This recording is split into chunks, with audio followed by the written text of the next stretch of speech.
Bon, bah on l'attendait un petit peu comme le sauveur, en réalité, ce Chien 51. On se disait, putain, Chien 51, gros film de science-fiction français, mine de rien, Mmh. avec un gros budget, le gros film de l'année de Studio Canal, qui sortent un gros film par an, notamment bah, l'année dernière, c'était L'amour ouf, et là, du coup, Oui. retour en plus de Cédric Jiménez. Alors, Cédric Jiménez, on en pense ce qu'on en pense, mais bah, il fait des gros blockbusters, évidemment, Il voilà. est efficace aussi, Il est quand même. efficace, il tourne très très vite. Moi, j'ai pas vu son novembre. Toi, tu l'as vu, tu m'as dit que c'était. Je l'ai vu. En fait, novembre, d'ailleurs, je veux bien que tu mettes la caméra virtuelle en Ah attendant. oui, pardon. Le novembre, en fait, il est moins bien rythmé que Bac Nord, mais je trouve le début, et après, j'en parlerai aussi sur ce qui est bien dans Les Chiens 51. L'un des rares trucs bien, c'est que dans novembre, le début, le moment où le chaos commence, c'est dans novembre ce qu'il y a de super. Et la fin, où ça se barre en couille complet, ça marche très très bien. Le problème, c'est d'en faire un scénario complet, et novembre, cale un peu en route, quoi. Surtout Mais novembre, que j'ai trouvé très les efficace. modifications qu'il a fait par rapport à la vraie histoire, c'est que des modifications très étranges. Un peu en réponse d'ailleurs, Oui, effectivement, parce que faut quand même le mentionner pour ceux qui savent pas, mais Chien 51, du coup, c'est par le réal de Bac Nord, qui a été très critiqué. bah, qui a été même, mais qui a été complètement récupéré, et parce que le film est récupérable par l'extrême droite, c'est-à-dire à l'époque, c'était pendant les présidentielles, en plus, Ouais. je crois, Zemmour, Pécresse et bah, Le Pen. Et Le Pen, ouais, tout à fait, Pour moi, c'est la réalité des cartes, qui quoi. avait projeté le film au Club de l'Étoile, qui accueille d'autres projections, hein, bien sûr, le Club de l'Étoile, mais, Oui, mais ça qui fait avait, débat, ça, c'est un autre débat. oui, bien sûr, mais qui a accueilli effectivement cette sorte de table ronde où, moi, c'était ce qui m'avait dérangé avec Bac Nord, c'est que le film était traité comme un documentaire, genre vraiment comme si c'était la réalité, tu vois, de se dire, ouais, c'est ça qui se passe. En fait, Ok. Bac Nord, le souci, et ça, pour moi, c'est symptomatique de la mentalité de Jiménez et de l'équipe autour du film. Franchement, pour Bac Nord, regardez la réaction d'un journaliste, je sais plus, Ouais, étranger, à à Cannes, ouais. Cannes, où il disait, mais j'ai envie de voter Le Pen en voyant le film. Et tout le monde rigole en mode, mais non. Et pour moi, tu vois, c'est là aussi Jiménez aussi, il est beaucoup cité comme réalisateur droitard. Moi, à mon avis, c'est pas tant qu'il est droitard, c'est qu'il est apolitique en voulant faire du hardboil français, et du coup, il manipule de manière très maladroite tout ce qu'il a mis dans Bac Nord, et ça en fait un film droitard compatible, tu vois. Hmm. Pour moi, c'est juste de la bêtise. Après, peut-être qu'il y a des affects racistes et tout ça, mais pour moi, c'est pas quelque chose de consciemment raciste. Mais Bac Nord l'est, en tout cas à la fin, quoi. Je veux dire, traiter les quartiers nord comme une zone de non-droit, on dirait un film de John Wayne avec des Indiens, là. C'est autant cinématographiquement ça a de la gueule, Hmm. autant dans le fond politique, Mais c'est très je sale, sais qu'il y quoi. avait des gens qui le résumaient aussi comme ça et qui disaient il y a des réalisateurs de droite qui font des chefs-d'œuvre. Cédric Jiménez est un réalisateur de droite. C'est-à-dire qu'en soi, Si on considère ses c'est films, on pourrait dire. correct. Non, mais c'est correct, tu vois ce qu'il fait. Même si tu passes Oui. le truc du c'est un film de droite, etc. Parce que moi, la vérité, je regarde des films de droitard, je m'en fous, tu vois. Enfin, j'ai regardé du Clint Eastwood, j'ai regardé des films du début de John Les Wayne, premiers John notamment, Ford. notamment oui, de John Même si Ford, tu veux, pardon. même si Notamment tu peux sur la pas piste dire des non plus que Mohawks, c'est tu vois. droitard. Sur la piste des Mohawks, putain, c'est un peu hardcore par moment. Reste que En le fait, film est ouais, c'est vrai. chouette aussi, tu vois. Mais en fait, John Ford, il y a un truc où il est démocrate, mais au début de sa filmographie, les Indiens, si on peut s'en débarrasser, c'est pas mal, hein. Il était témoin de son époque aussi, tu vois, Oui, évidemment.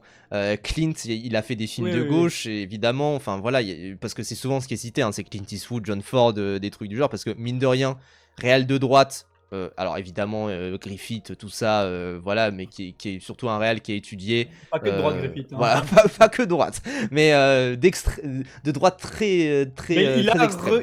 il a ressuscité le KKK qui était en voie de mourir. Oui, oui, vraiment, ça c'est un des films les plus importants de l'histoire en plus, donc qui est vraiment montré et tout, enfin voilà, bref. Mais t'as vraiment ce truc où effectivement, les réels de droite, il n'y en a pas non plus 50 000. Voilà, Godard en vrai droitard, alors je pense que c'est vraiment l'opposé, en tout cas de ce qu'il a voulu essayer de faire. Bourgeois peut-être à la limite, mais pas droitard, quoi. Oui, voilà. En tout cas, du coup, Chien 51. Alors, c'est marrant d'ailleurs qu'on mentionne Griffith parce que je pense que Chien 51. Alors, évidemment, j'ai pas envie de faire la comparaison avec Griffith parce que je pense que voilà, Jiménez, c'est pas Griffith non plus. Mais je pense que c'est un peu sa réponse. Tout comme à une époque, Griffith avait fait une réponse à tout le tollé qu'avait eu Naissance d'une Nation, qui est un biopic sur le fondateur du KKK. À l'époque, il avait fait une réponse qui s'appelait Intolérance, qui était voulu être fait comme un film pour lui de gauche, entre Oui, guillemets, même si la notion de gauche et droite était différente. Là, j'ai l'impression que Chien 51, c'est le réal de Bac Nord qui veut faire un film de gauche et qui fait le film le plus apolitique du monde. Enfin, Oui, vraiment. pour moi ça confirme ce que je pensais sur Bac Nord et tout ça, c'est qu'en fait le mec, tu sens qu'il veut... Ah non, faut que je mette un message un peu qui va bien, sauf qu'en fait le mec ne sait... En vrai, il sait pas faire de scénario vraiment intéressant, profond, et dans le cas de 51, Ah, un ah, cacaboudin, parce qu'on disait... Comme... Allô, oui, oui, quoi? ça a coupé, micro-coupure, mais t'inquiète, continue. Ah oui. Oui, parce qu'on disait que on était attendu. Enfin, moi j'y croyais parce que je défends Bac Nord par son côté cinématographique. Donc j'étais en Je mode, on défends va Bac avoir Nord. un super. Cinématographiquement, hein, pas le fond, hein. Même si Oui. la scène avec du Joule, une Oui, super très scène de bonne scène. cinéma. Mais Et premier degré, c'est d'ailleurs, vraiment une excellente scène. Audrey Diwan était revenue dessus dans Oui, c'est son l'interview elle. avec Tsunami, notamment. Oui, super entretien. Mm. Qui du coup Audrey Diwan en plus comme ce qu'il y a de droit tard sur Bac Nord, elle était en mode Géminès qui était son ex du coup ah Ouais, non c'est pas bien ça. oui. Enfin bref et du coup on attendait un truc et je m'attendais au moins à un bon thriller avec un bon univers, une belle DA, une bonne mise en scène. Bon bah ça fait pchit hein, vraiment Cacaboudin. je m'attendais à pas grand chose et je suis déçu quand même C'est parce un que peu ça. déjà alors déjà par quoi commencer déjà la DA, elle est ringarde, vraiment elle est Ah ringarde, oui. je la Oh, trouve nulle. début années 2000, vraiment. En fait, au début des années 2000, on faisait ce genre de DA en mode reconstitution de crime, en mode Minority Report, tu vois. Et oui, c'est Bah très bien dans oui, Minority Report, mais mais en fait il Minority passe Report, après il a Minority 20 Report ans, quoi. C'est pas, tu peux pas faire ça aujourd'hui. et il l'encule et Minority Oui, Report encule ce film. mais vraiment. En fait, c'est ça le problème. Pour moi, c'est symptomatique d'une DA un peu à la con. En fait, l'ouverture du film, c'est un plan POV de voiture sur des points de contrôle qui segmentent Paris en 3 zones. La zone 1, les super riches, et la zone 3, les pauvres. Et tu Et vois la une zone voiture, 2, et pour classe moi, déjà, moyenne, ouais. ouais, voilà. Ce qui est symptomatique pour moi du fait que c'est un film ringard et assez ridicule, c'est que t'as des mecs, t'as des lampes qui balayent la route vide, tu sais pas pourquoi, t'as des petits drones qui volent de manière random pour bien montrer que c'est futuristique, etc. Et que c'est futuriste. Et du coup, le film est complètement ringard là-dessus. Et puis il y a notamment d'autres moments où le film, ça va, niveau mise en scène, niveau visuel. Ouais. Il y a des scènes dans Moi, des il y sortes a de un bidonvilles élément pas que j'ai bien mal. aimé, c'est alors non, il y a deux éléments que j'ai bien aimé. C'est la représentation des drones comme une sorte de menace très inhumaine, etc. Enfin, notamment, il y a une scène où ils sont dans une sorte de petite carriole, je sais pas trop comment expliquer, qui est traînée à Ah oui, oui, vélo. Et oui. en fait, t'as vraiment le drone qui se rapproche, etc. Et tu sens vraiment un truc très menaçant, avec un très bon sound design, très bon design, tout Ça me fait ça. penser à Jurassic Park, moi. Oui, c'est vrai, c'est vrai. Bah, il y a toute une scène Jurassic Park également, Oui, bah oui, oui, notamment. oui. Alors, que moi, j'ai pas trouvé très très inspiré, parce que c'est vrai qu'au bout du premier plan, je me suis dit, oh putain, c'est Jurassic Park. Et c'est vrai que ça m'a fait un peu de trucs, bon. Bah, c'est vrai qu'il y a le Et côté déshumanisation de ce qu'a fait Israël avec l'IA pour ouais, le génocide en Palestine. avec Euh, Palantir, etc. aussi ouais, voilà, tu aujourd'hui. vois. Mais en fait, tu vois, c'est là que tu dis que c'est apolitique. C'est que, bah, en fait, t'as IA bad, totalitarisme bad, voilà. Et du coup, le Oui, film, du coup, il reste quoi? Il reste une enquête qui est nulle à chier, oui. avec des acteurs, désolé, enfin, moi je les aime pas, les acteurs. Je sais qu'il y en a qui sauvent le Louis Garrel, il y en a qui sauvent le Louche. Moi je les trouve tous nuls et surtout les personnages sont nazes. Alors, je sais qu'il y Nazes. a un acteur que je sauverai, Qui? mais il est 5 minutes à l'écran et son rôle est trop nul. C'est un Duris? peu Artus. Je suis en mode, en vrai, Ah. ça va. Et en fait, tu sens qu'il aurait pu être mieux. C'est juste que son perso, il a 5 minutes d'écran, quoi. Mais tu sens que c'est le seul qui en a un peu quelque chose à foutre. Valérie Bruni Tadeschi également, je crois que c'est ça son nom, qui C'est la gère le meuf, la centre. gauchiste là? Ouais, la meuf qui gère le centre. Je suis en mode, ouais, ça va, il est un peu en sous-jeu. C'est vrai qu'il y a Lala Ace dans le film. Ça m'avait un peu Ah mais putain, mais surpris. je me disais qu'elle me disait quelque chose, la flic Et là. oui, et oui, et oui, c'est Lala Putain, mais Ace. oui, c'est Et c'est vrai elle. que ça m'a un peu surpris. Et autre acteur d'ailleurs qui est dans l'autre scène que j'aime bien, c'est le mec qui joue du coup le prêtre. Oh Alors, alors lui il est là 2 minutes. il est là 2 minutes, mais c'est Féodor Atkins, c'est la voix de Jafar.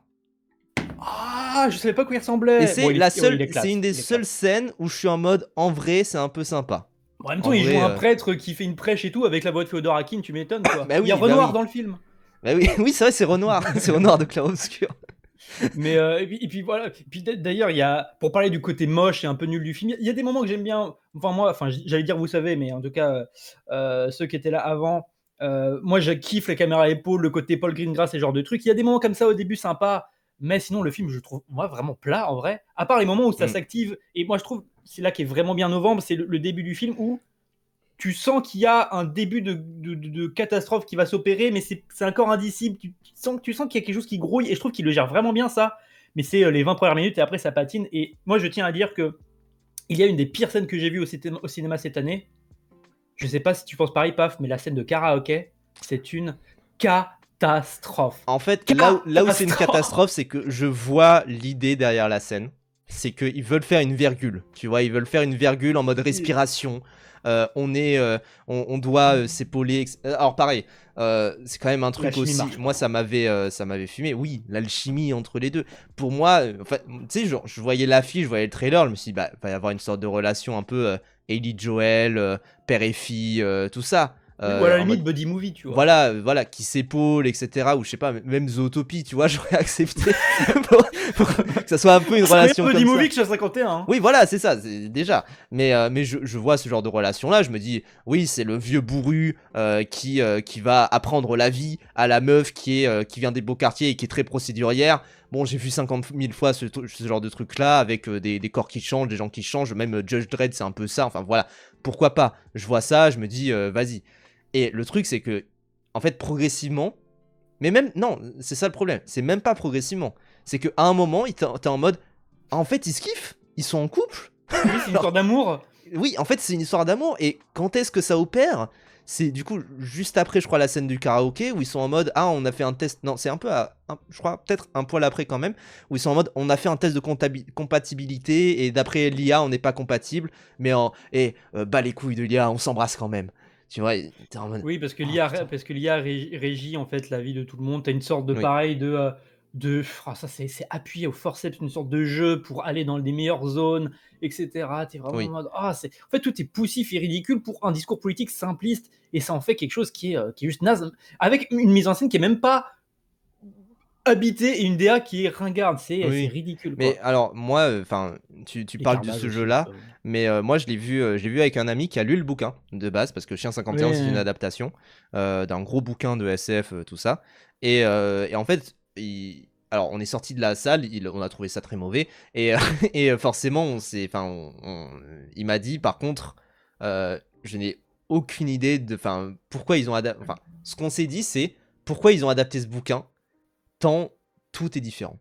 Enfin, vraiment, il y a rien Hmm. qui est similaire. Notamment toute cette histoire de jeu en mode Destiny là pour rentrer dans la zone 2.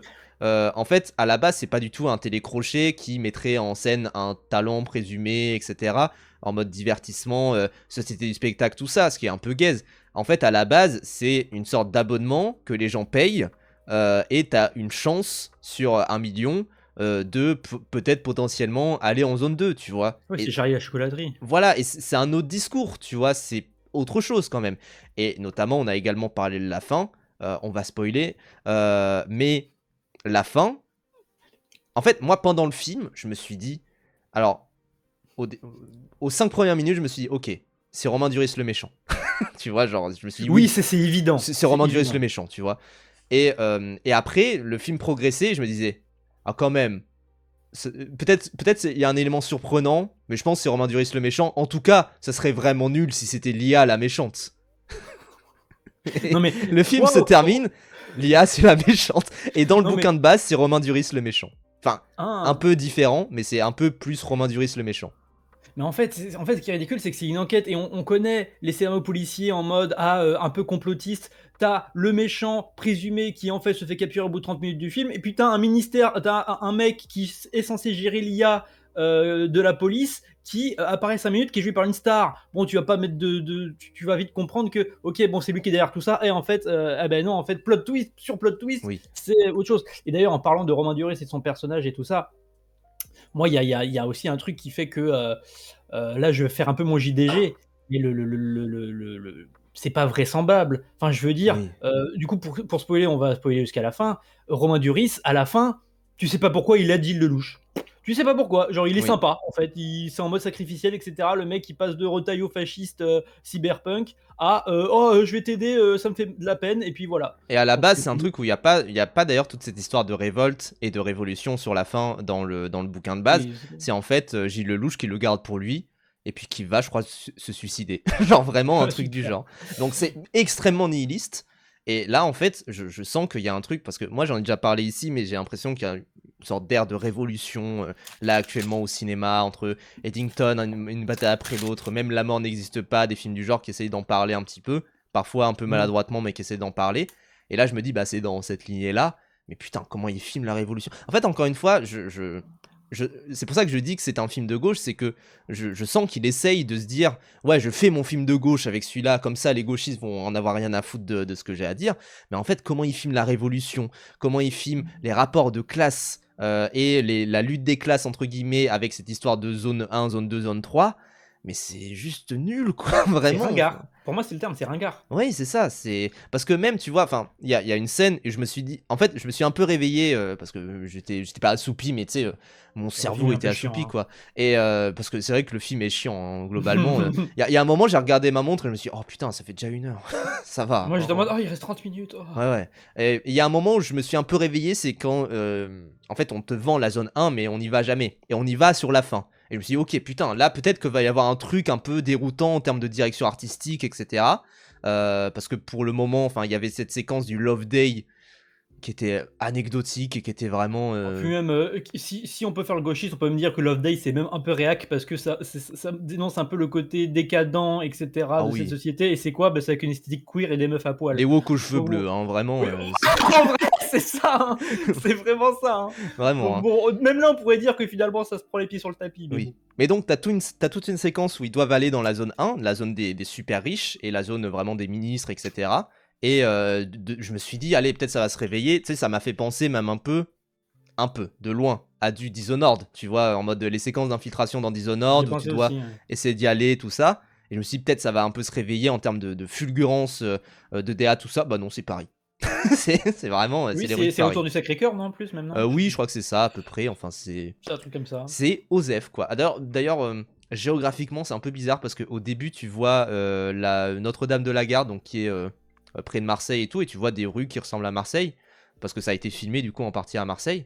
Et en OK. fait, Marseille est à côté de Paris. Et en fait, moi, ce que je me suis dit aussi devant le film, c'est que Netflix finance le film. Et je pense que Chien 51 n'est pas fait pour le marché français. Je pense que, parce que là où je me suis dit ça, c'est que il y a 50 plans sur la Tour Eiffel. Au bout d'un moment, tu la vois tout le temps en fond. c'est c'est vraiment pour te rappeler, tu es à Paris. Rappelle, tu es à Paris. Il y Et a puis des même là, ça a plans. aucun sens, hein. Oui, oui, il y a des plans sur Notre-Dame de la Garde, alors que c'est censé être près de Paris. Mais en vrai, bah, quand t'es français, tu te dis, mais pourquoi c'est là? C'est censé être à Marseille, à genre 700 km. Pourquoi c'est là? Et je pense que vraiment, il est pas fait pour nous. Mais tout comme, tu vois, enfin, aux États-Unis, ça a adoré Sous la Seine. Que nous on a détesté évidemment, mais aux États-Unis ça a Merde. adoré Sous la Seine, mais parce que bah, Sous la Seine n'est pas fait pour le marché français, c'est fait pour le marché international. C'est pour ça que Netflix a racheté les droits, c'est pour ça que Netflix a financé le film, a aidé à financer, et ils se disent oui Mmh. voilà, c'est le film de SF français, ça fait penser à du Luc Besson, tout ça, des trucs du genre, la grande tradition du film de SF français qui a quand même un petit peu des codes sociaux. Bon, pour nous ça fait pchit parce qu'on se dit mais c'est Oui, puis le dégueulasse, côté c'est suceur c'est de juste Paris, nul quoi. quoi. Oui, voilà, c'est juste, ça se passe à Paris et puis basta. Et, Oui. attends, je voulais aborder un autre point.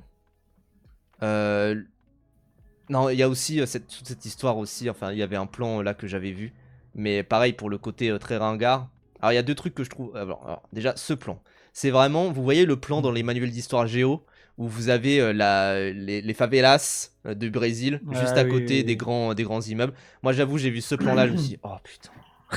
Mais c'est vraiment. Et encore une fois, c'est un film qui est pas subtil, quoi. Pareil, Louis Garrel, alors, qui se sacrifie un moment dans une scène sous la pluie, où il se met en croix comme ça. Et c'est très subtil, hein. C'est très subtil ce que c'est censé être, hein, bien sûr. Non et puis Tout surtout, tout est filmé en ralenti avec une Oui, grosse musique. Pareil, tu parlais de la révolution, c'est juste, un ralenti, à la con et tout. Même si je trouve un peu le délire du montage avec la fin, avec des parallèles, avec des reflets, avec le fait de mettre une réanimation ouais. en cours, avec une révolte en Mm. cours. Ça Mais va. Il y a la des montages la parallèles sympas et des montages alternés sympas. Mais les plans Il en y eux a puent la merde, hein. il y a un plan très bizarre d'une discussion entre Romain Duris et Adèle Je Exarchopoulos. vois très bien. En demi-bonnette, pas demi-bonnette bizarre. Voilà, au début, je me suis dit: «C'est une demi-bonnette et il est de dos». En fait, non, c'est juste qu'ils se parlent, mais que c'est fusionné et je me dis: «En vrai, plan intéressant», tu vois? Oui, puis ça zoome sur Romain Duris et ça écarte totalement Adèle Exarchopoulos quand il reprend le dessus pour la virer ou je sais pas quoi, Voilà, c'est ça et je me dis: «En vrai, vas-y, intéressant», tu vois, ce plan-là. Il y a quelques plans, ouais, de reflets, de superposition, effectivement, sur la fin, des plans en demi-bonnette un petit peu, enfin, sorte de demi-bonnette, notamment, il y a un moment où t'as une reconstitution du crime par Alma, en même temps que t'as Artus qui regarde le truc et tu un plan où il regarde, vu que c'est un truc en hologramme, tout ça, c'est un peu bien fait. Sinon, ouais, même en termes d'inventivité de la chose, et même en termes de rythme, c'est pas très bien rythmé, quoi, comme film, quoi. C'est vraiment. et C'est tout ça parce assez. que ça n'a rien à dire d'intéressant, quoi. Donc, tu as une enquête qui piétine, prévisible, des mauvais acteurs, une alchimie qui marche pas, une DA ringarde, bah forcément, bah, à la fin, t'as qu'un mauvais film. Il y a des trucs à sauver, mais moi, les trucs à sauver, c'est des plans individuels. Genre, je sais que c'est dans l'abondance le moment où il est sur une moto et il se jette dans la Seine. C'est une petite séquence en tant Oui, que telle, je la trouve trop cool, oui, mais ce n'est pas à elle est bien. l'image de tout le film, quoi. Oui, voilà, t'as quelques plans un peu sympas. Alors, pareil, un truc que j'ai pas compris. Ils ont Ah, du c'est vrai, budget, c'est hein, le rose. ministère de l'Intérieur, pour avoir des lights aussi belles. C'est vraiment avec des backlights bleus, Pareil. etc. C'est vraiment Pareil, chouette, hein. la DA des flics au gradé dans la zone 1, c'est quoi? C'est noir et blanc aseptisé. Oui, bah super, oui. Oui, on n'a jamais vu ça, hein. Même dans Trône l'héritage, il y avait ça, hein. Non, mais c'est c'est vraiment, c'est ultra, ultra ringard, quoi. Et c'est vraiment quelque chose où effectivement, moi, je pensais pas qu'on atteindrait ce niveau-là de ringard parce que je me suis dit, tu sais, même en vrai, en soi, moi, c'est même un film, j'aurais aimé, tu vois, dire en vrai, bon, un peu gaze, mais il faut soutenir, c'est un film de SF Ouais, français et mais j'ai tout même pas ça. envie de dire sujet critique là. Oui, voilà, il y a même pas de soutien critique à apporter, tu vois. Autant il y avait des films, je sais pas, il y avait Ares, comment ça s'appelle, le dernier voyage là, où tu pouvais être en mode Oui, soutien critique, ou alors Seul sur t'aimais bien. Mars. Non, c'est le dernier voyage, ça, oui. Oui, mais t'avais des films, et même Mars Express aussi, tu vois, qui était un super film, Ouais, ouais, enfin ouais. des films du genre, où t'étais en mode en vrai, super film de science-fiction, vas-y, je vais soutenir. Et même si c'était un peu des mauvais films par moment, je pense que en vrai, Ares c'était pas terrible, bah en soi, t'avais des trucs à sauver, t'avais Ça des. passait. Voilà, ça passait, tu passais un bon moment, et tu disais qu'en vrai, tu vas le voir pour soutenir les prochains films de science-fiction français qui pourraient émerger de ça. Pour montrer qu'il y a quand même un attrait pour ce genre de film-là. Là, je sais qu'il y a le film là, de Enki Bilal, là, Immortals, qui ressort un petit peu parce qu'il y a un mec qui fait des gifs sur Twitter et qui fait que des gifs de ce film-là parce que bah, c'est vrai que Ok. hors contexte, ce film-là, il est assez chelou. Et t'as quand même ce truc où, effectivement, comme la SF a été vampirisée en référence à son dernier film par Luc Besson pendant quelques années et qu'il y avait que lui, tu vois, qui avait un passe-droit pour faire de la SF et que là, on en sort un petit peu. Vas-y, chouette, tu vois. C'est quoi demi-bonnette? C'est des plans, en gros, où il y a les deux moitiés de l'écran qui sont nettes, alors que c'est pas censé l'être. Et typiquement, c'était De Palma qui utilise beaucoup ça. Typiquement, ce plan-là, bah, c'est pas censé être net, les deux, quoi. Les deux, enfin, on le voit, la jonction, là, avec ses cheveux, où en fait, ici, c'est censé être flou, mais bah, c'est net grâce au pouvoir de Grâce à la l'optique, là, demi-bonnette, quoi. tu la vois. Tout L'optique, à en gros, fait. c'est deux optiques différentes et voilà. Tout Ça à permet fait. de faire des Et effets il y a comme un ça. plan comme ça, on se dit, ah vas-y, peut-être petit plan demi-bonnette. Moi j'adore les plans demi-bonnette. Je me dis, allez, Sachant que pourquoi pas. demi-bonnette, c'était ultra utilisé aux années 70-80, c'était un élément de mise en scène courant, tu vois. Bien sûr, bien Et sûr, bien maintenant, c'est sûr. devenu quelque chose de très esthétique, quoi, Presque d'un peu esthétisé, rare. ringard même par moment, mais Je dirais plus selon certains. rare que Ça, ringard. ça Enfin, sert à ça quoi? Ça dépend. sert à avoir vraiment deux éléments dans le plan qui sont censés pourtant être flous avec une focale, enfin un élément qui est censé être flou ou l'autre, et en fait ça sert à avoir les deux en même temps. Donc c'est plutôt sympa, Ça sert à parler le langage cinématographique. tout à fait, à faire une discussion en fait finalement. Discussion. Mais ça dit Bah, quoi ça dans le dépend du film? film aussi. Justement, ça dit rien là dans Chien 51. Ah En oui, vrai, bah, en vrai, si, c'est un plan qui est signifiant quand même parce que, bah, comme on l'a dit, c'est ouais, un mais moment comme où c'est pas un plan demi-bonnette et que c'est un plan artificiel, je trouve ça Oui, fait oui, oui. trop bizarre, quoi. Mais ouais, globalement, même, mais oui, pareil, ouais, j'ai envie de revenir sur la scène de karaoké parce que dans son placement et avec les personnages, c'est de la merde, mais en plus, déjà, techniquement, elle est désastreuse. Ah oui, On déjà l'ADA est ringarde et tout, genre, ils sont dans une sorte de, des K-pop Demon Hunter, hein. c'est plus réussi qu'A-pop en DA. Tu sais, c'est les trucs là du Réalité Mandalorian et tout virtuelle, ça ouais, là, ouais. où en gros, ils chantent What's Going On là avec une police de merde et un faux, info publique, mais surtout que en gros ça se veut vivant et tout, et du coup les persos chantent et bougent dans tous les sens, et du coup c'est un mélange de caméra à épaule et de recadrage numérique Oui, dégueulasse, horrible, et la scène dure et elle est gênante, genre c'était gênant avec des acteurs que qui j'aime même pas dans ce cabotine. film-là. Ça, pareil, les acteurs, enfin, on en a parlé viteuf, mais alors Gilles Lelouch qui fait le même rôle que dans Bac Nord. Adèle Il fait toujours le même Arcopoulos. rôle, j'ai le Oui, look en oui. vrai. En vrai, il y a des rôles où il est un peu différent, je pense. Enfin, il y avait quelqu'un qui mentionnait Le Sens de la Fête. Tu vois, il est un peu différent quand même dans Le Sens de la Oui, Fête. en fait c'est un bon acteur, mais il a toujours des rôles similaires quand il est important. Oui, Il joue le mec bourru avec une fragilité à l'intérieur qui va exploser, ce genre de choses. oui, oui, oui. Et après, t'as Adèle Arcopoulos. Alors, en vrai, vas-y, elle essaye, tu vois, mais putain, sa perruque. C'est vraiment. Oui, Moi, c'est vrai c'est que ça aide pas, ça. c'est quand même un truc où je suis désolé, ça n'aide vraiment pas. Et je ne Non. comprends pas pourquoi ils ont voulu garder cette perruque-là. Au pire, je sais pas, tu C'est lui pas grave dis qu'elle un soit truc. blonde, hein. Puis oui, enfin moi j'ai aussi eu un problème de vraisemblance sur la fin. Parce que t'as Adèle Exarchopoulos qui se prend une balle, elle arrive à survivre pendant genre 3 semaines. Non, mais les persos, je ne L'impression. comprends pas. Oui, l'impression Ils qu'elle a eu meurent 3 semaines, primordialement. une balle, et qu'elle s'est trimballé ça et tout. Enfin, en vrai, ça dure 12 heures, tu vois, peut-être 10 heures, un truc du genre. Et qu'elle s'est trimballé ça pendant des heures. Et que en vrai, ça va et elle réussit à survivre. Et Gilles Lelouch, qui fait 50 kilos de plus, et qui se prend des balles vite fait, ralenti par l'eau, tout ça, bah lui, il meurt. Non, mais puis même, pareil, en étant des JD Jolanto 2 secondes, là, moi, là, tout le truc de fin, je ne comprends pas. Je l'ai dit, mais pourquoi Romain Duris est le personnage principal? Pourquoi ses alliés, parce que du coup, il s'allie aux révolutionnaires dans le film, pourquoi il le trimballe agonisant pour, à la fin, essayer de le sauver? Oui, Frérot, parce qu'il le laisse la plaie ouverte, et du coup, le mec qui meurt à la fin, bah vous l'avez fait 12 heures dans un camion alors que c'est votre allié, vous aurez pu le sauver, non? oui, Ça n'a aucun putain de sens. Aucun. Pareil, tu parlais là de Adèle Exarchopoulos qui dure 12 heures. Mais le truc drôle, c'est que des fois, selon ce qu'il y a besoin, elle peut tanker et marcher normalement, et oui, elle est au bout de sa vie. Ça passe de l'un à l'autre, bah t'es en mode, oui, bah au bout d'un moment. Moi, ici, enfin, pas fait moi, on n'est pas des JDG mentaux en mode oui, la oui, on m'en cohérence, fout. etc. Mais là, le film se prend vraiment ultra sérieusement, et il n'y a rien pour nous rattraper, que ce soit par le scénario, par la mise en scène. Donc, forcément, plus, t'as des grosses erreurs comme ça, ridicules, qui te sortent, enfin, qui rendent ça juste vraiment mauvais, quoi. Oui, oui, clairement. Et puis, C'est enfin, ridicule. pareil, Louis Garrel, enfin, du coup, le plot twist de Louis Garrel, c'est qu'en fait, il a que des clones. Et qu'ils sont 10 000. Le plan, il y a tous les Louis Garrel qui parlent là, Oui, c'est vraiment de la le plan où t'as merde. 3 Louis Garrel qui parlent, c'est en mode, oh putain. Puis pareil, ça se passe en France, pourquoi ils ont tous des noms de ricains? J'ai le s'appelle Zambrecht, il Oui. s'appelle Breakwolf, ils ont que des noms ricains, mais genre, tu fais un film français, Cédric, tu t'appelles Cédric. On est en France, on Frérot. parle français, Cédric, quand Bah même. non, mais oui, c'est pas normal. Oui, non, Pourquoi il mais s'appelle je Breakwolf comprends pas, là? quoi. Puis oui, enfin, à Skip, un des Putain, points il qui a été incruste rajouté là-dessus. quand même par rapport au bouquin, c'est le passage du coup dans l'église bizarre et tout.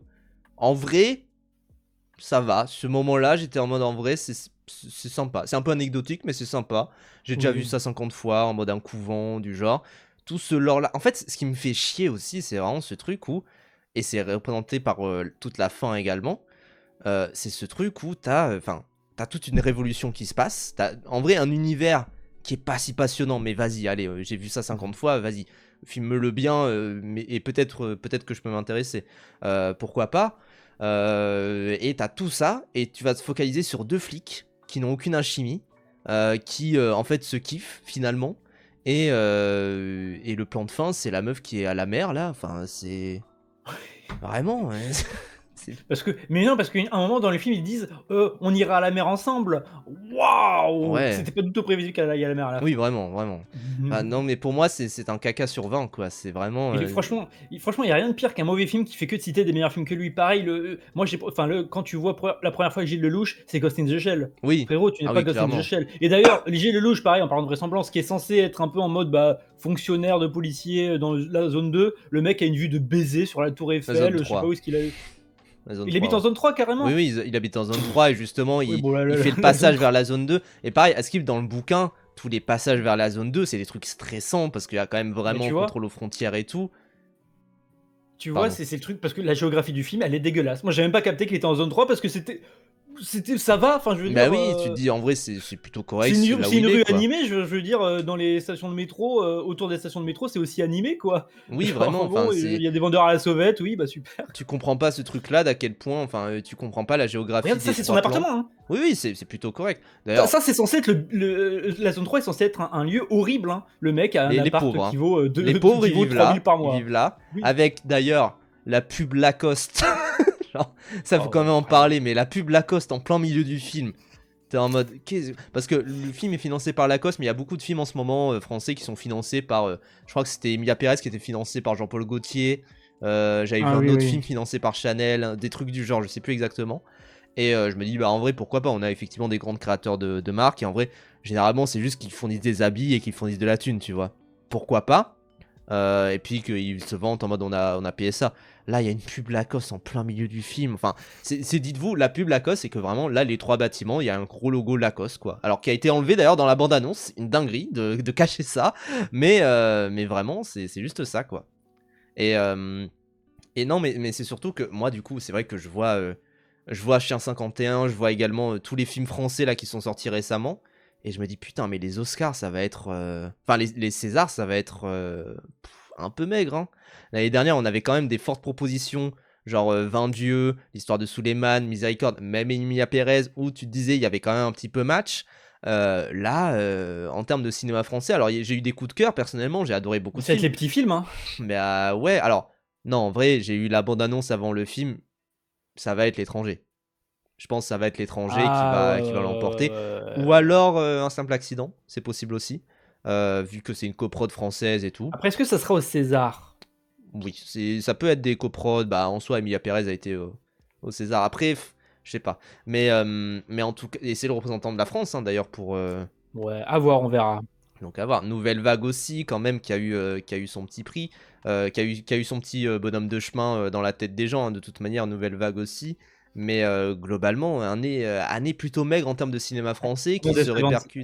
qui se répercute d'ailleurs dans les entrées, hein, d'ailleurs. Hein. C'est vraiment quelque Après, chose. oui, oui, mais c'est aussi lié avec le fait qu'en 2024, on a eu les étoiles alignées sur des succès à la chaîne, en fait. Donc, Oui. ça aide pas. Donc, forcément, c'est en dessous. Mais là, oui, aussi, c'est décevant. Et je voulais dire, tiens, parce que tu mentionnais Artus, moi, j'aime bien quand même, en tant que carrière, j'aime bien ce que veut faire Artus. Ça sent qu'il prend à cœur Mm. le fait d'être dans des rôles. Moi, vraiment, je vous le dis, son rôle dans. Oh putain, le La film Pampa. La Pampa, il a un rôle. Enfin, il n'était pas obligé de choisir ce rôle-là. Il a choisi un rôle très très risqué où il se donne beaucoup, Mm. littéralement. Et rien que pour ça, je respecte Littéralement. Artus, même si dans Chien 51, je le trouve pas très très bon. Mais sa carrière, moi, c'est une carrière Bah, je trouve que dans 151, que j'aime bien suivre. ça se voit que le rôle est mauvais, mais qu'en vrai, il s'est vraiment donné à fond. Je trouve que ça sent qu'il s'est Oui. donné. Les autres, lui, Garel, il a l'air d'en avoir rien à foutre d'être là. Hein. C'est En vraiment fait, un truc. oui, en fait, ouais, pour moi, c'est la direction d'acteur. Cédric Jiménez est un mauvais directeur d'acteur sur ce film-là. En tout cas, il n'a pas fait grand-chose. Hmm. Alors que Louis Garrel, parce que moi, il m'a fait beaucoup. Parce que Louis Garrel, il a un rôle un peu en retenue, machin et tout.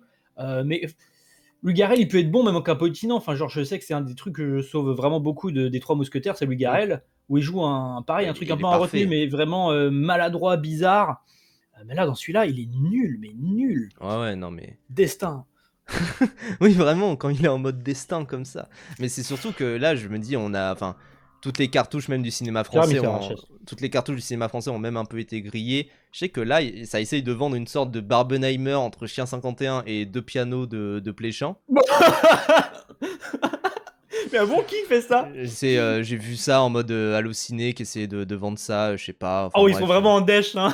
Ouais, c'est vraiment, il y a une dèche de cinéma français quoi, parce que en soi, enfin même, enfin après le gros film qui va peut-être ramener du monde, ça va être Kaamelott, je sais pas, mais un truc Est-ce qu'on t'iras le voir au cinéma, en mode Kaamelott? deuxième volet partie 1, est-ce que ça intéresse du monde? Moi j'irai Les pas le fans voir, de je Kaamelott, pense. il y en a quand même. Bah, moi non, moi je sais que je vais À pas voir. personne Je me ne vais le voir voir que avec mon ami Chouffin, fan de Kaamelott, si j'y vais. Que tu connais. Est-ce que tu penses? Oui, je pense au même que moi. Mais, Oui, il y a que mais ça où ça peut rendre agréable la séance. ouais, ouais, hein, ouais. Alors, je sais pas pourquoi j'ai une vidéo en recommandé à côté qui s'appelle Je bats Minecraft, mais je ne dois pas je ne dois pas casser les règles de l'islam. Ah mais c'est dégueu. Ah mais c'est ça dont faisait référence la personne tout Oui, à oui, l'heure là. j'avais Attends, pas moi compris c'était quoi ce aussi. commentaire? Moi j'attends un homme qui... Ah ouais, Oui, c'est alors Netflix. l'homme qui C'est rétrécit, Netflix. moi je sais que j'ai des attentes dessus parce que je me dis quand même c'est le retour de Yann Kounen en France, avec en plus Jean Dujardin, tout ça, donc je l'attends un petit peu et je me dis en vrai Après, il y bah avait ça va Mon Cousin grappiller des avant. trucs. De quoi? En film français d'Yann Conen, il y avait Mon Cousin, il y a pas Ah oui. si longtemps, qui était OK. Hmm. Mais en fait, moi, tu vois, moi, j'ai la même appréhension que pour Chien 51. Je suis en mode, je sens que je vais y aller en mode soutien critique, mais la bande-annonce de L'homme qui rétrécit ne m'a vraiment pas donné envie. Ouais. Même si je respecte le côté vouloir faire avec des. Tu sais, vraiment avec un côté échelle de maquette ou je sais pas quoi. Ouais. Ce truc à l'ancienne, quoi. Ouais, En mode il y a un j'irai en côté... mode soutien critique, mais la bande-annonce me fait vraiment peur. Il y a un côté ouais, très vieux film comme tout ce qui est la fille de 50 mètres, des trucs du genre, vraiment les vieux Oui, c'est vrai. films de monstres comme ça qui étaient très très chouettes. Oui, c'est vrai que Arco ça a l'air chouette, Ouais. mais en fait, encore une fois, c'est là on parle pas du fait que il y a eu des mauvais films français, il y a eu des super films français. J'ai parlé ici de Nino, de Partir un jour, de Reflet dans un diamant mort, des trucs du genre. Évidemment, il y a eu des très très bons films Il y a français. un autre film français cette semaine qui est excellent. C'est vrai, on va en parler après. Mais il y a eu des excellents films français, évidemment. Mais est-ce qu'il y aurait des films très César compatibles, tout en étant très bons? La Tour de Glace également. Enfin voilà, il y a eu des très très Oui. bons. Mais les Césars, c'est pas non plus ce qui va récompenser les meilleurs films français de l'année. C'est ce qui va récompenser les films à la fois qui sont bankable, mais en même temps qui quand même ont une certaine qualité critique indéniable. Et cette année, En fait, comme toujours, surtout ces Césars-là, en vrai, moi, ce que je vais attendre, c'est va être les performances, en fait, les acteurs. ouais, Enfin, genre, surtout les premiers rôles et tout. Enfin, genre, t'as cité Nino, Nino dans les meilleures performances. Je sais pas si t'as vu La mer au loin, non. Ayub Greta, un de ses premiers rôles exceptionnels. Hmm. Regardez La mer au loin rien que pour sa performance. Même la C'est Pampa, surtout tu vois, c'était dans. super bien aussi. C'est vrai que c'est cette année, la Ouais. Pampa. Donc L'Aventura, ouais, bien sûr, de Le Tourneur, on n'a enfin, pas vu. bien Mais sûr. moi, Gundam, ça va être ça. C'est déjà le cas en général pour les Césars. Moi, c'est les performances et tout ça où j'attends les récompenses. Mais là, pour 2025, rien Ouais, à voir, quoi. Enfin, il n'y a rien qui chauffe, quoi. Il n'y a pas ce côté un peu grisant qu'il y avait eu à la fin d'année 2024, quoi. hmm, c'est ça, c'est ça. Après, là, il y a le docu de Tori Kiwin. C'est vrai qu'il sort semaine pro. Mais j'en reparlerai. Mais c'est vrai que, par contre, il y a eu un bon film sorti cette semaine. Moi, j'en sors là tout à l'heure. J'ai raconté une petite anecdote Bah, à l'entrée. Je sais j'en pas suis si tu sorti étais aussi. là pour l'entendre. Non, je suis sorti de la salle à 15h. Alors, je re-raconte l'anecdote, mais en gros, je suis allé voir le film à 11h15. J'ai dû aller au MK2 bibliothèque. Et donc, du coup, j'arrive à 11h15 devant. Et j'ai quelqu'un qui vient m'accoster qui dit hey, excusez-moi, est-ce que vous êtes Paf le meilleur? Je fais oui, oui, bien sûr, ça m'arrive parfois. Et il me dit ah bah écoutez, j'adore ce que vous faites. Je suis réalisateur de films. Bah, j'ai réalisé Météor. Et alors, moi, je me souviens de moi qui est pas très bien parlé de Météor ici. Alors, je l'ai Ah oui, pas vu. apparemment, c'était pas. Enfin, je suis pas allé le voir, mais j'ai vu que des retours négatifs. Voilà, je l'ai pas vu, mais j'ai vu des retours un peu négatifs. J'aime pas trop la bande-annonce parce que j'aime pas trop le jeu des Kircher. Donc voilà, désolé Hubert, j'ai oublié son nom. Hubert, Hubert Chervel, désolé Hubert, mais j'avoue que j'irai peut-être le voir en vrai, Météor, j'irai peut-être le rattraper. Mais désolé si j'ai pu être un peu méchant, mais c'était uniquement à cause de la bande-annonce que j'ai été un peu méchant avec le film. Et du Après, coup, voilà. Hein. en plus, c'est un moment un petit peu gênant parce qu'il m'a dit ah le film il passe à 1h05 donc là c'est un peu passé mais j'espère que vous irez le voir et moi j'ai dit bah de toute façon je suis là pour Marcel et Monsieur Pagnol donc j'avoue mais voilà en vrai Et il est là, il l'a vu adorable. avec toi, il était à côté de toi pour me parler de Non, Météor encore. malheureusement on n'était pas beaucoup dans la salle pour Marcel et Monsieur Pagnol. Moi Bon non en même plus. temps un jeudi comme ça j'attends pas à ce qu'il y ait beaucoup de monde devant et Après, puis surtout pour un film comme ça alors encore une fois à d'ailleurs. mon avis, le film va se planter, à mon avis. Hein. Alors, autre film d'ailleurs financé par Netflix. Donc, je pense que c'est un film qui Ah peut quand ouais? même avoir. Bah oui, il y a un logo Netflix au début. J'ai pas calculé. Non, j'en ai pas vu, moi, au début de ma séance. Ah, bah il y en avait un gros quand même. Mais je pense que Netflix essaye un peu d'avoir des visées à l'international. D'autant plus que du coup, Marcel et Monsieur Pagnol, c'est un film de Sylvain Chaumet, réalisateur des Triplettes de Belleville, qui est souvent cité, même aux États-Unis, comme étant un grand cru de l'animation française récent. L'illusionniste aussi. L'illusionniste également, bien sûr. Même si l'illusionniste est moins cité que les triplettes de Belleville, tout de même. Et Sylvain Chaumet, alors pour ceux qui ne connaîtraient pas, c'est aussi. Alors il a réalisé du coup les triplettes de Belleville et l'illusionniste, mais aussi une séquence du canapé très connue des Simpsons et la séquence d'introduction de Joker 2. Oui, il est très rare. Très rare ce réalisateur. Très très rare, avec un style très particulier. Et alors moi, j'avais beaucoup d'attentes autour de Marcel et Monsieur Pagnol, mais j'avais également beaucoup de peur, parce que je me suis dit, est-ce que ça va faire comme... parce que pour moi, Marcel Pagnol par Sylvain Chomet, c'est le match parfait, quoi. Ça colle parfaitement. Et j'avais un petit peu des craintes parce que j'avais peur d'un effet Dahlia Noir. Dahlia Noir qui était le projet de Palma, où je me disais mais le projet est parfait, c'est nickel, et tu regardes le film et ça colle pas totalement. Et je sors de Marcel et Monsieur Pagnol et j'ai eu quelques moments où j'avais quand même un petit peu les larmes. Mais donc du coup en vrai on peut le dire, c'est un biopic assez classique en termes de la structure. C'est du début à la fin. Oui, même là je dirais que la particularité de ce film, c'est qu'il va beaucoup ellipser la vie de Pagnol, parce que ce qui l'intéresse, ce n'est pas de raconter comment il a rencontré Fernandel, parce que Fernandel, on ne voit pas la rencontre, c'est vraiment cut, hop, Fernandel il est là. il y a déjà le spoon de sortie, il y a déjà d'autres trucs. Oui. Et en fait, ça va être, parce que ça commence sur, il doit écrire ses mémoires, et le film va instantanément acter le fait que il va te raconter à partir de ses souvenirs, et il y a même un peu de fantastique, parce que c'est le fantôme de lui gosse qui va Marcel qui accompagner les parle à événements. Littéralement, c'est ça. Et genre littéralement, genre c'est même pas une vanne, c'est littéralement ce qui se passe. Et t'as même des événements où il y a des personnages qui se rencontrent et qui vont être importants pour Pagnol, qui se rencontrent grâce à un gosse qui n'existe pas dans la vraie vie, tu vois, qui est un fantôme. Et donc le film va complètement acter le fait d'être fictionnel pour un réalisateur de cinéma. Donc ça, j'adore, surtout que comme j'ai dit, c'est extrêmement ellipsé et ça va au gré des mémoires du personnage. Et c'est moi ce que j'adore, c'est quand tout fait corps. Et là, c'est vraiment la mémoire imprimée dans la pellicule, la mémoire de ses amis, de ses collègues, de ses performances, et une ode au cinéma, à la vie, et aussi à la résistance, un petit peu, le fait de résister à travers l'art. Oui, bien et sûr. de vivre pour ce qu'il fait. Et je tiens à dire que moi, je tiens à dire que d'où je pars, c'est que moi, je connais rien de Pagnol. Du coup, je pourrais pas parler par rapport à la carrière de cet homme-là, mais le film en tant que tel, en connaissant rien, il est vraiment magnifique. Et déjà, tu disais que c'est un film fait pour Chomet, parce que Chomet, si vous connaissez pas, regardez regardez des dessins de lui, il fait des gueules, en plus vraiment en prenant les Français, en faisant des gueules ouf sur des Français, vraiment les Français, Fernandel, il a une gueule de fou, très caricatural, très proche des animaux, même si dans ce film-là, il est un peu plus réaliste, il est un peu plus calme. Oui, ça va, il s'est calmé, c'est vrai, sur son style. Animer des grosses gueules de cinéma, made in Sylvain Chomet, avec une animation en 2D magnifique, c'est vraiment, je trouve, d'un point de vue d'écriture et sur le côté biopic, c'est sublime. Et après, il y a un choix de mise en scène que j'adore, mais ça, je dirai après. Moi, ce qui m'a vraiment beaucoup surpris avec le film, c'est effectivement sa rapidité. Genre, en fait, typiquement, il y a un enchaînement de plans qui... De quoi ? Il dure qu'1h30 en plus. Ouais. Mais en fait, même ça, c'est justifié parce qu'en fait, en gros, il y a quelqu'un qui vient pour ses mémoires et il dit merde, il doit l'avoir maintenant, donc je dois faire vite.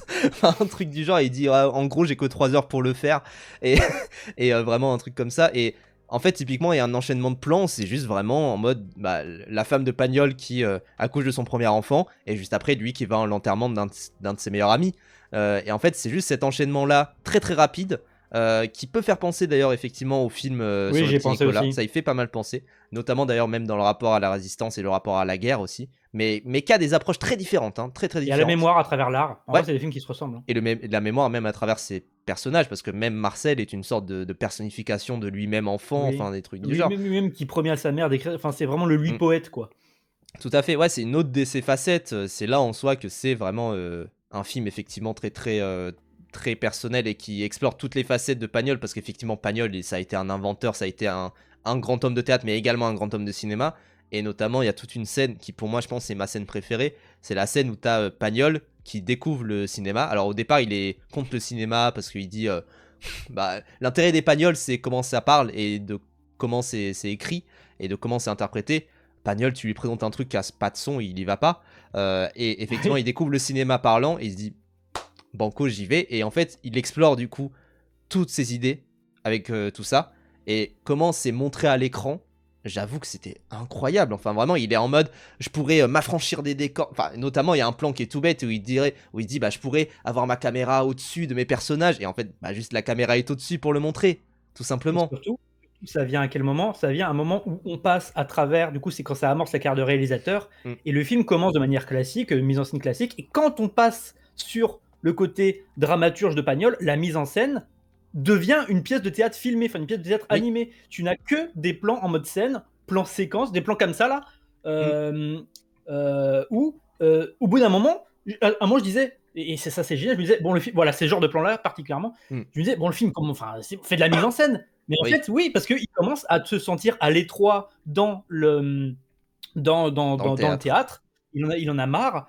Et là, le film se réveille. Et il y a la scène que tu racontes où là, ça fait péter plein d'effets d'animation. L'animation vient, fait des transitions de fou, Mm. fait des trucs irréalistes avec l'animation du film Marcel et Monsieur Pagnol, et aussi avec des éléments de cinéma qu'a apporté le cinéma, c'est-à-dire les gros plans, des travelling, des trucs comme ça, quoi. Et donc, Mm. la mise en scène c'est totalement corps. Et quand tu passes du coup dans la carrière, voilà, c'est ça, la scène dont Ouais. on parle, réalisateur de Pagnol, et ben le film redevient filmé de manière dynamique, quoi. Et Mm. ça, c'est génial. Ça- et c'est- Et comme tu dis, ça épouse le côté facette des personnages à travers la mise en scène. C'est ouf. Et c'est d'ailleurs ce qui est très impressionnant parce que en animation, justement, c'est plus simple, tu vois, d'avoir une mise en scène carrée avec des cuts assez souvent. Mais là, alors moi, ce qui m'impressionne en tant que personne qui côtoie parfois des personnes qui font de l'animation, c'est que c'est très dur d'avoir des plans de genre, allez, peut-être parfois 30 secondes fixes. Parce qu'en fait, ça veut dire que c'est un animateur qui doit tout faire, quasiment. En vrai, il y a plein d'assistants, etc. Évidemment, il y a des intervallistes. Mais ça veut dire que c'est un animateur s'il y a un personnage qui pousse pendant 3 secondes, en fait, tu peux pas déléguer et mettre sur un autre animateur dessus. Donc, c'est un animateur qui doit faire toute la séquence pendant les 30 secondes. Et donc, c'est très dur.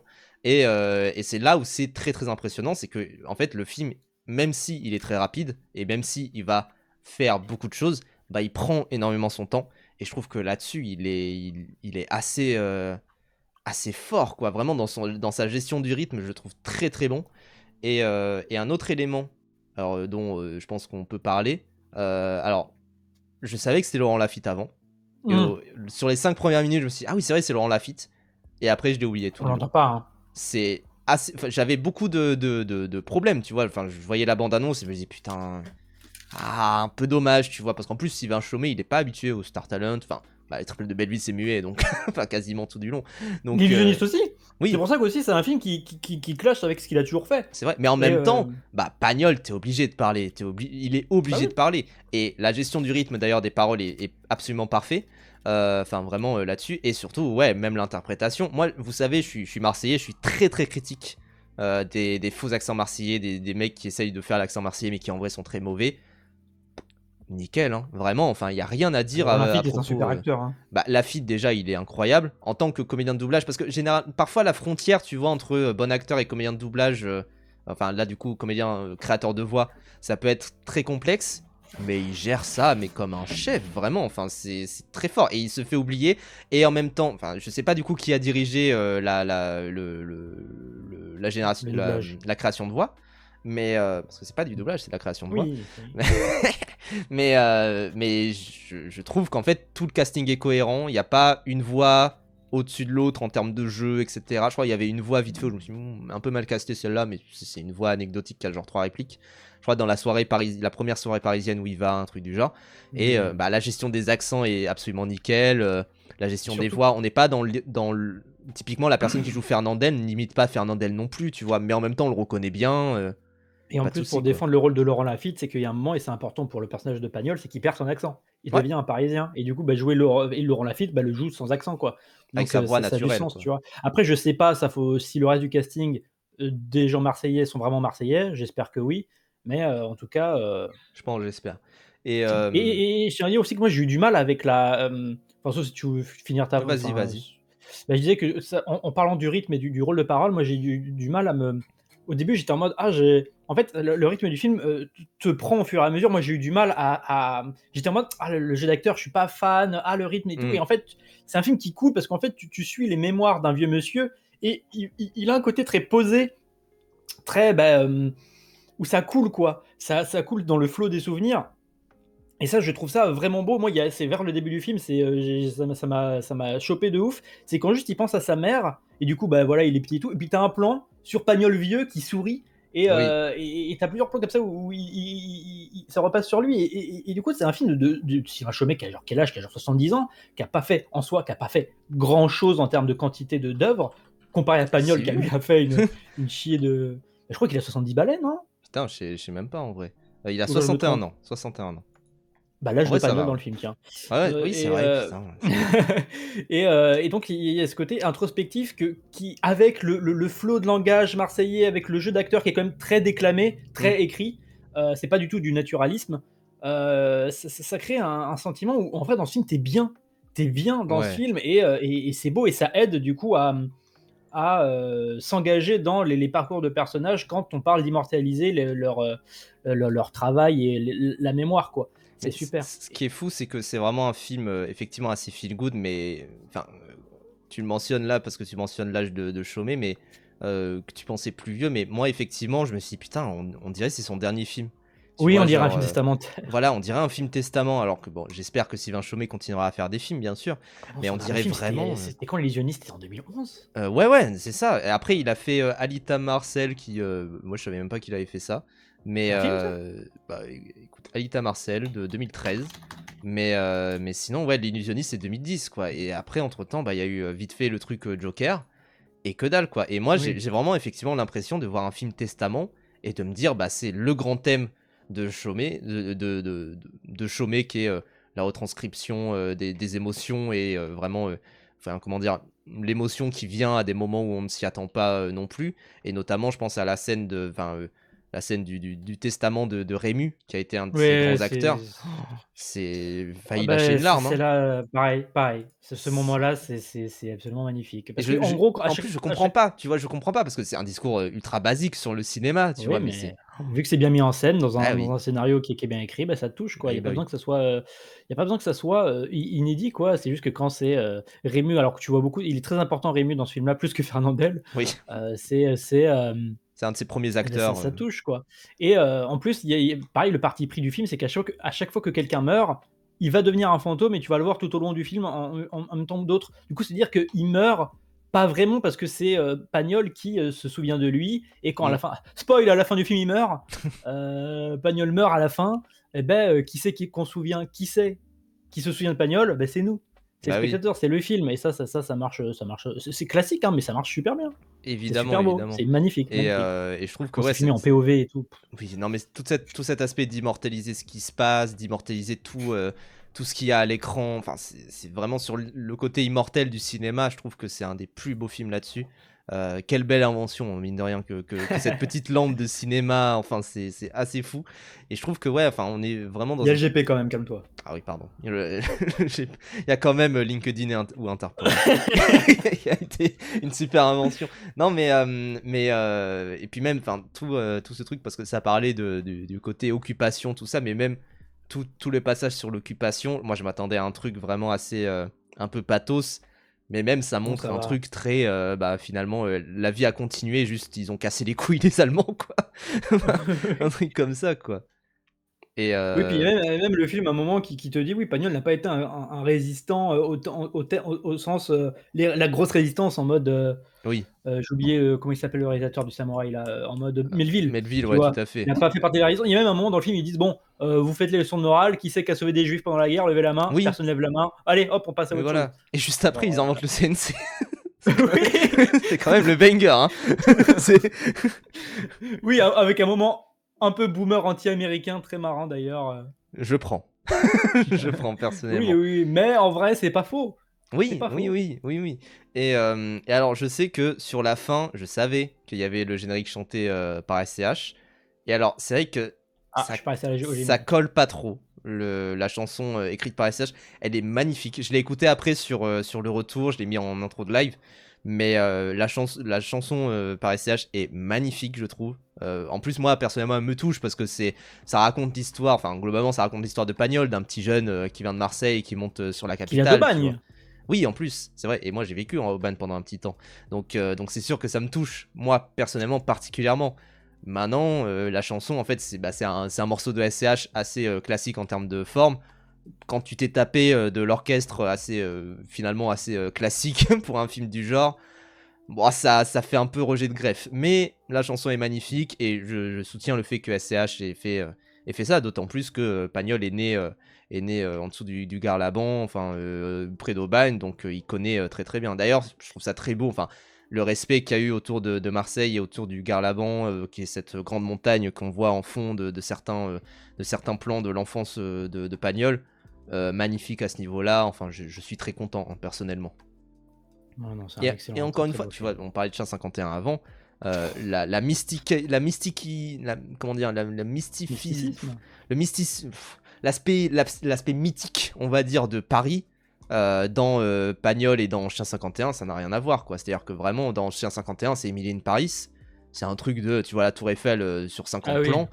Là, bah, tu la vois parfois en mode en fond, vite fait, c'est tout, quoi. Oui, c'est bien le Sinon, les quotidien décors, après. c'est vraiment clairement pas le focus, quoi. Là où le film se concentre, c'est sur l'histoire de ce vieil homme qui raconte ses mémoires, qui raconte ce qu'il a vécu. T'as quelques plans, t'as plus de plans presque sur la Bonne Mère que sur, sur Notre-Dame de la Garde à Marseille que sur la Tour Eiffel, quoi. Oui. Avec le Mont Gardeuillon qui est très drôle d'ailleurs. Oui, oui, c'est vrai, c'est très très drôle. Très très drôle. Non, mais en Non, tout cas, moi, franchement, plutôt que chez 51, ah allez oui, voir clairement. ça. Si vous avez le choix entre les deux, clairement, allez voir Franchement, allez le Marcel et voir, hein. Monsieur. C'est à peu près la même durée. En plus, je crois qu'il y a 20 minutes en plus à Chien 51. Ça va, Ouais, il quoi. dure C'est 1 pas. 45, c'est bon. Oui, Ressenti voilà. 30 minutes, c'est bon. Là, ressenti 10 minutes. Là, vraiment, enfin, Marcel et Monsieur Pagnol, enfin, et même, il y a des scènes mémorables. Il y a la scène du resto où t'as Rému qui hurle et tout. Enfin, tous les personnages sont ultra attachants. Et t'as, je pense, effectivement, enfin, je sais qu'il y a quelqu'un dans le chat qui dit votre génération ne le Ouais. sait peut-être pas, mais les films adaptés de La gloire de mon père, Le château de ma mère ont été des grosses sorties ciné avec visite obligatoire de plein de collégiens dans les années 95. Et c'est vrai, moi, mes darons me parlent énormément de Pagnol. C'est de là que ça me vient. Le fait que je connais un petit peu, j'ai vu le Spoons, j'ai vu Marius Fanny, César, enfin des trucs du genre. Évidemment, quand j'étais plus jeune, ça passait énormément. Il y a eu des réadaptations plus récemment avec, un acteur dont j'ai oublié le nom. Mais Daniel Auteuil. Daniel Auteuil, oui, voilà. Je confonds avec François Cluzet très souvent. Je sais pas pourquoi les deux. Mais, Ouais, ils sont un peu. mais à Skip qui sont très très bien. Enfin voilà, et c'est un truc où effectivement pour moi c'est mythique Pagnol, bien sûr, parce que je suis Ça marseillais. donne envie d'en mater en tout cas. Voilà, et c'est quand même un grand film qui effectivement donne envie de même de s'intéresser juste à Pagnol. Il y a eu des écrits de Pagnol, il y a eu plein de choses. Ça a été un artiste multi-talent, mine de rien. Et je sais que, genre, j'ai pensé devant le film et j'ai pensé à, genre, Aznavour, tu vois, et je me suis dit, putain, mais le niveau est tellement au-dessus d'un film comme Ouais, Aznavour. là, c'est un bon biopic, on va dire. Bah voilà, c'est ça. En fait, Parce que c'est pas un biopic Wikipédia. Ça veut pas c'est singer, ça. quoi. Exactement. C'est-à-dire que c'est pas juste les grands événements de la vie de Pagnol. Encore une fois, comme tu le dis, on skip les événements, Ouais, les grandes rencontres Fernandel, et j'ai tout. été surpris. J'étais en mode, bon, allez, on va voir. Il y a Rému, là, on va voir Fernandel. Et Fernandel, non, il y a déjà les gros films qui sont sortis. Oui, Allez, ça y est, c'est voilà. pas. Tu t'en fous de Fernandel et voilà. Oui. Et parti pris que je trouve chouette aussi, c'est qu'il a pas réanimé les scènes des films. Il a juste montré les scènes. C'est de l'archive. Et en fait, comme c'est de l'archive et que ça casse un petit peu le truc, je trouve qu'on a un aspect très. Bah, autre monde. Ça fait un autre monde. Ça fait le monde du Voilà. cinéma, je trouve. Moi, je trouve ça inverse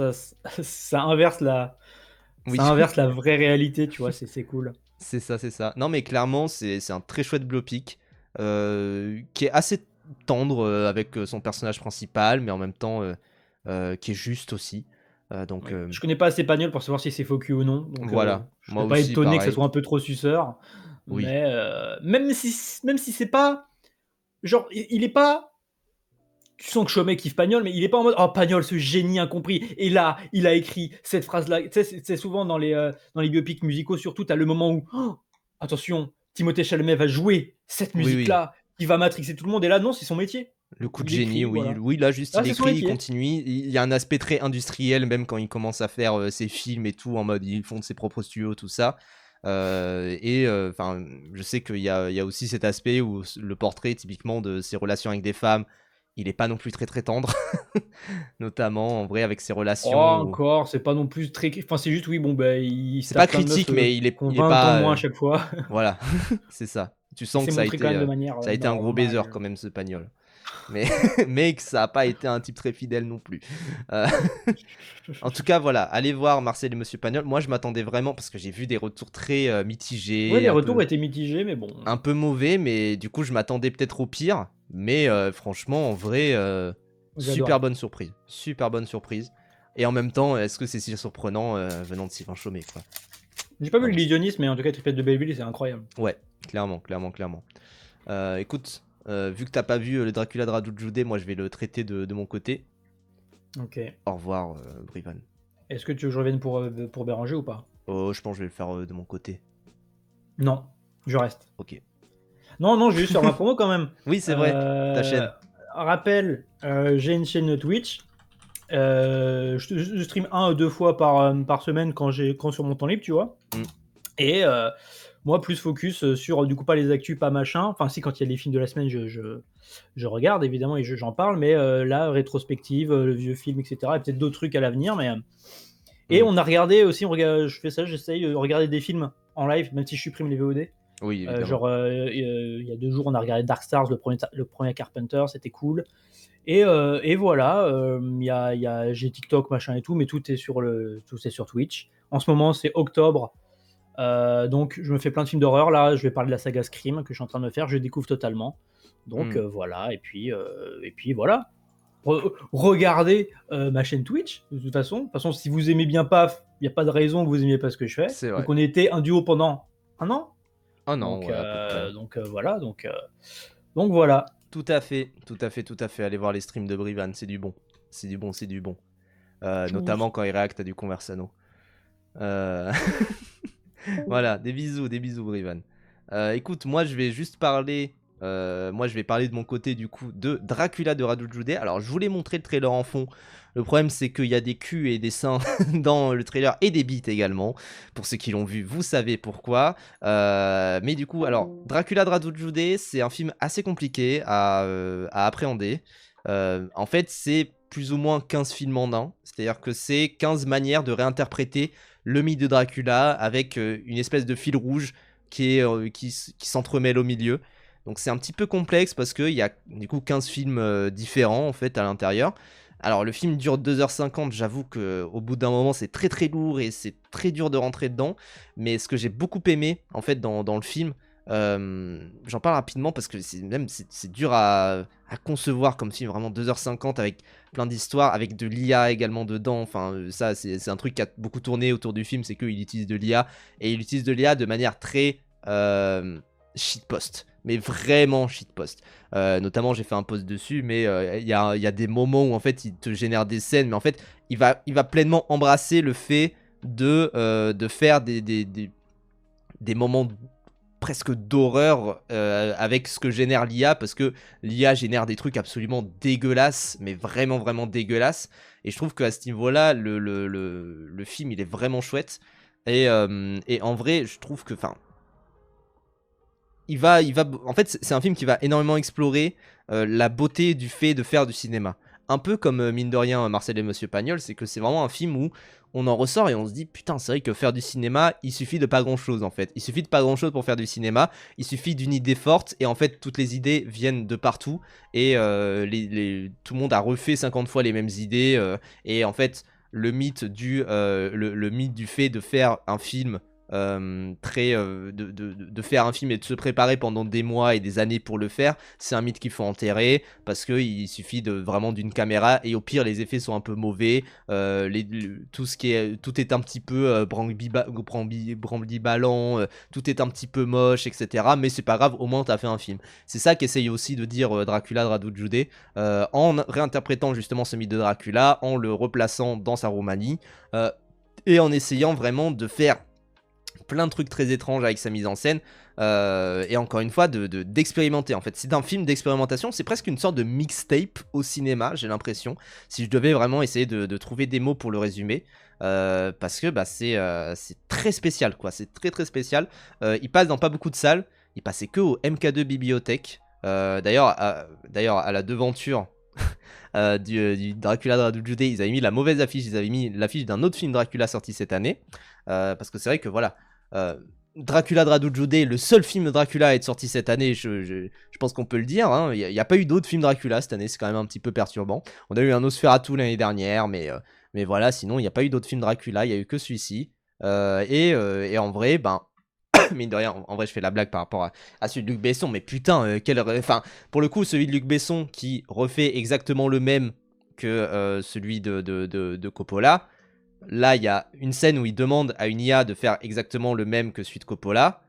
Bah, ça donne ce que ça donne, quoi. Enfin, vraiment. Et typiquement, enfin, il y a plein d'effets, notamment, il y a des moments où, en fait, il y a un moment où il fait une adaptation du premier livre qui parle de vampires, je sais plus exactement lequel c'est. Et en fait, il fait un film, du coup, en costume. Sauf que bah, il n'a pas des autorisations ni des CGI pour enlever les voitures en fond. Et en fait, il le sait qu'elles sont là. Mais en fait, il croit. En fait, c'est un film qui croit énormément en la faculté, en la capacité de la part du spectateur de croire en ce qu'il voit et de croire en tout ce qui se passe à l'écran. Peu importe s'il y a des problèmes en hors-champ. Peu importe s'il y a des trucs qu'on voit de loin, etc. Peu importe si y a tel problème, s'il y a ci, s'il y a ça. Le film croit énormément en la capacité au spectateur de pouvoir se projeter, de pouvoir aller plus loin que ce qu'il a en face de lui à l'écran. Et clairement, moi je trouve que là-dessus, c'est vraiment très très chouette. Il y a des scènes, enfin, notamment, il y a aussi un segment, tout un segment, qui est assez hilarant, sans décor. Il y a tout un segment qui est sans décor. Il y a tout un segment où ils sont dans une sorte de hangar et il faut imaginer ce qui se passe. Et il faut s'imaginer qu'il y a des trucs autour. Et en fait, c'est sur un mec qui plante des graines. Et bah, juste, il place des graines sur le sol bétonné, quoi. Et tout est, comment dire, tout est acknowledged. On va dire, tout est su, en fait, par le film. Et ils savent exactement où ils vont et là où ils vont. Et l'exercice c'est pas trop long et relou à la fin. Oui, c'est notamment le problème. Et en fait, moi le problème que j'aurais, c'est que bah, du coup on a 15 interprétations de Dracula très différentes. On a genre Dracula TikTok, Dracula en guise de métaphore du capitalisme, Dracula en guise de métaphore de la sexualité. Plein d'interprétations comme ça, Dracula en mode comique. Plein de trucs comme ça. Et d'ailleurs, enfin, une très belle vision à la fin avec un dernier interlude où en fait finalement d'une sorte d'autre interprétation de Dracula, mais très lointaine et qui n'a plus rien à voir, et qui est juste une interprétation de la mythologie roumaine. Donc vraiment, oui voilà, c'est ça, bah, n'attendez pas trop de la fin du monde, à la fin, ouais, ça traînait, quoi. Et là, effectivement, 2h50, j'avoue qu'il y a beaucoup de moments où j'ai quand même regardé ma montre, même si, enfin, il y a toute une morale à la fin avec une citation de Iondrescu, je crois que c'est ça. D'ailleurs, j'ai eu des problèmes sur mes sous-titres au MK2 bibliothèque, je sais pas s'il y en a qui l'ont eu, mais en fait, il y avait des points d'interrogation à l'intérieur des noms par moment, donc je pense que c'est juste des caractères qui manquaient. Mais clairement, enfin, qu'est-ce que je voulais dire, pardon. Il y a beaucoup de moments où j'ai regardé ma montre et beaucoup de moments où je me suis dit putain, là cette séquence là elle est longue, et notamment il y a un moment où ça annonce une séquence qui devrait durer 50 minutes. J'étais en mode putain, c'est vraiment long, quoi. Mais j'ai jamais eu envie de quitter la salle non plus, pour rassurer les gens. Et enfin vraiment il y a quand même un truc où c'est tellement éclectique et on est quand même en attente de la prochaine vision de Dracula. Et oui, voilà, je voulais aborder cette citation de Iondrescu. C'est que il disait vous avez vu beaucoup de choses bêtes, un truc du genre, hein, vraiment je cite pas à la lettre, mais il disait vous avez vu beaucoup de choses bêtes dans votre vie, celle-ci en est une de plus. Si vous avez envie de voir autre chose, faites-le vous-même. Moi, j'ai donné ce que je pouvais. Et c'est une belle vision, mine de rien, du cinéma et de la création, je trouve, dans cette citation-là. Même si, du coup, alors moi, il y a aussi un point que je trouve un peu compliqué, c'est que ça aborde Dracula même aujourd'hui avec plein de manières de voir Dracula. Il y a une métaphore qui n'est pas utilisée, c'est la métaphore antisémite, pour parler des vampires et notamment de Nosferatu, à quel point ça s'est fait vampiriser. Et d'ailleurs ça parle de vampirisation, hein, des idoles et des icônes. Et je me dis putain, le fait de ne pas l'aborder, c'est un peu bizarre. Mais en même temps, bon, je vais pas non plus faire mon wokiste et dire que c'est nul à chier. C'est pas une métaphore, surtout. C'est vrai que c'est vrai, hein, je suce le sang de tout le monde, hein, bien sûr. Mais en tout cas, c'est sûr que moi, en vrai, je trouve qu'il n'y a pas grand chose à dire devant le film. Faut le voir parce que il y a énormément. Enfin, c'est un film très, très, très excentrique dans lequel il se passe plein de trucs. Là, vous voyez, ça, c'est la métaphore de Dracula. Alors, c'est une métaphore de Dracula qui a une IA avec lui, qui dit quoi faire, et qui est une sorte de patron capitaliste à la con, qui dirige une société qui vend des comptes niveau 50 dans un MMO. Genre vraiment, c'est trop trop bizarre comme métaphore. Il y a plein de trucs à en dire, mais effectivement, enfin, c'est très... Il y a beaucoup de choses. Il y a beaucoup de choses en vrai dans ce film-là. J'invite quand même à le voir, mine de rien, même si j'ai pas été déçu parce que en vrai, il y a Radu Jude, j'en ai déjà parlé ici. Il y a des films que j'aime bien, des films que j'aime pas. J'en ai vu que deux, mais voilà. Et je trouve qu'en vrai, c'est effectivement très spécial de manière générale. Donc au moins, ça a ce mérite-là, évidemment.